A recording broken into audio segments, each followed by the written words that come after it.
অনেকভাবে তো লোটে মাছ বানিয়ে খেয়েছেন, একবার এইভাবে লোটে মাছের ভাপা বানিয়ে দেখুন, দারুণ টেস্টি খেতে হয়। এর জন্য কিছুই নয়, হাতের কাছে লাউ, চাল কুমড়ো বা কুমড়ো যে পাতাই পাবেন সেটা দিয়েই কাজ চলবে। আমাদের বাগানে চাল কুমড়ো এবং কুমড়ো পাতা ছিল, দুটো মিক্স করে নিয়ে নিলাম কিছু পাতা। কুমড়ো পাতাগুলো ভালোভাবে ধুয়ে রেখে দিয়ে কড়াইতে অল্প পরিমাণ তেল দিয়ে ওর মধ্যে দিয়ে দিলাম কালো জিরে। এখন এই তেলের মধ্যে দিয়ে দেবো কিছু মশলা, দুটো মিডিয়াম সাইজের পেঁয়াজ কুচোনো, কাঁচা লঙ্কা দুটো, 5-6 কোয়া রসুন, অল্প পরিমাণ আদা, একটা টমেটো কুচোনো। মশলাগুলোকে একটু লাল লাল করে ভেজে তুলে নিতে হবে। এবারে ঠান্ডা হয়ে গেলে মিক্সিং কন্টেনারের মধ্যে নিয়ে ভালোভাবে পেস্ট করে নিতে হবে। পেস্টটা কিন্তু একদম জল ছাড়াই করতে হবে। অন্যদিকে অল্প পরিমাণ সর্ষে ভালো করে শিলনোড়ায় বেটে নিলাম। এদিকে মাছগুলোর মধ্যে অল্প পরিমাণ লবণ, জিরের গুঁড়ো, সাথে কাশ্মীরি লঙ্কার গুঁড়ো, লাল লঙ্কার গুঁড়ো, হলুদ গুঁড়ো এবং যে পেস্টটি তৈরি করেছি ওই পেস্টটি এবং কিছুটা পরিমাণ সর্ষের তেল দিয়ে ভালোভাবে মাছটা ম্যারিনেট করে নিতে হবে।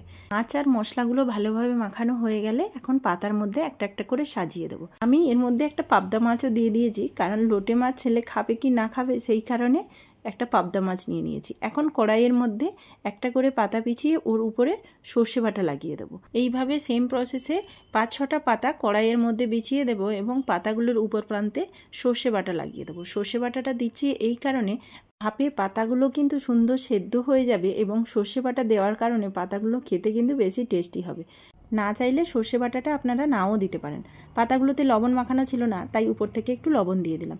এবার মাছগুলোকে সুন্দরভাবে সাজিয়ে দিতে হবে পাতাগুলোর উপরে। মাছগুলো কিন্তু পাতার উপরে দিতে হবে, ডাইরেক্ট কড়াইতে যাতে না লাগে সেদিকে খেয়াল রাখতে হবে, কারণ কড়াইতে লাগলে পুড়ে যাওয়ার ভয় থাকে।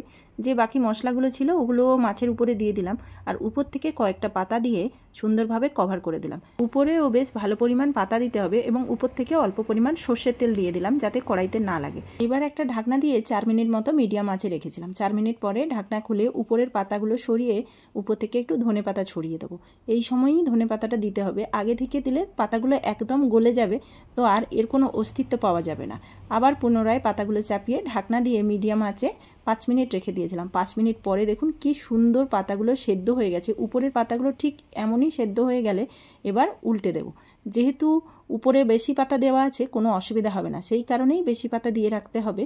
উল্টে দিলে যাতে দু পিঠ ভালোভাবেই সুন্দর সেদ্ধ হয়ে যায় এবং দু পিঠের পাতাগুলো খাওয়া যায়, সেই জন্যই এই প্রসেস করা।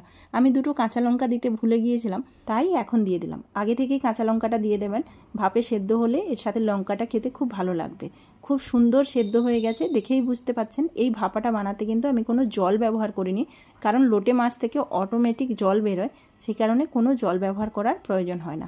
পাতাগুলো সরিয়ে দেখাচ্ছি কতটা সুন্দর লাগছে। আর সর্ষে বাটা যেই পাতাগুলো দেওয়া ছিল না, দারুণ টেস্টি লাগছিল ওই পাতাগুলো। এখন একটা প্লেটে নিয়ে নিচ্ছি এবং গরম গরম গরম ভাতে মেখে খেতে উফ, সে যা টেস্ট ছিল, একবার না বানালে বুঝতে পারবেন না। সত্যি অসাধারণ টেস্ট, একবার অবশ্যই বাড়িতে বানান। দেখুন কড়াইতে কিন্তু কিচ্ছু লাগেনি। আমি অনেক রকমভাবেই লোটে মাছ বাড়িতে বানিয়ে খেয়েছি, কিন্তু সবথেকে বেশি টেস্টি লেগেছে এইভাবে বানানো। তো এরপর থেকে ভেবেছি লোটে মাছ আনলে এইভাবেই বানাবো, যদিও এখন লোটে মাছের দাম অনেক বেড়ে গেছে।